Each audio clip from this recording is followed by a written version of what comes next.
తెలుగు భాషను విశ్వవిఖ్యాతం చేసింది తెలుగు పాట. ఓ లాలిపాట, ఓ జోలపాట, ఓ ప్రేమపాట, ఓ పెళ్లిపాట, బడిపాట, గుడిపాట, ఇలా మన జీవితంలో ప్రతి అంశాన్ని పాటతో ముడిపెట్టింది. అంతేకాదు, ఘంటసాల, సుశీలమ్మ, జానకి లాంటి సుస్వర సుమధుర గాత్రాలన్నింటినో మనకందించింది. అలా ఆనాటి నుండి ఈనాటి వరకు ఈ సుమధుర సుస్వరాలు మనల్ని తమ పాటల ప్రవాహంలో ఓలలాడిస్తూనే ఉన్నాయి. అలా తెలుగువారి మనస్సు గెలుచుకున్న ఈ తరం గాత్రమే మల్లికార్జున్.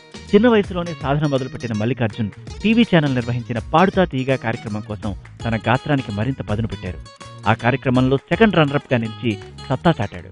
అదే కార్యక్రమంలో తనతో పాటు ఫస్ట్ రన్నరప్ గా నిలిచిన గోపికా పూర్ణిమను ప్రేమించి పెళ్లాడాడు. శృతికి లయ తోడైనట్టుగా ఇద్దరి జీవితం సప్త స్వరాలతో సంగీత సంగమమైంది.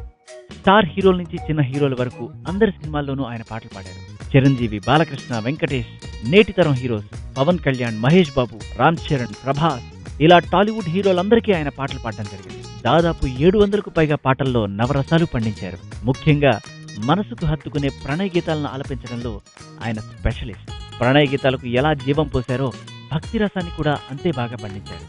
ఎన్నో సినిమాల్లో భక్తి పాటలతో పాటు సాయి పదార్చన, సాయి ఉషస్సు అనే భక్తి పాటల ఆల్బమ్స్ ను కూడా రూపొందించారు. తెలుగు భాషలోనే కాక తమిళంలోనూ సర్వేశ్వర సాయి అనే భక్తి గీతాల మాలికను అందించారు.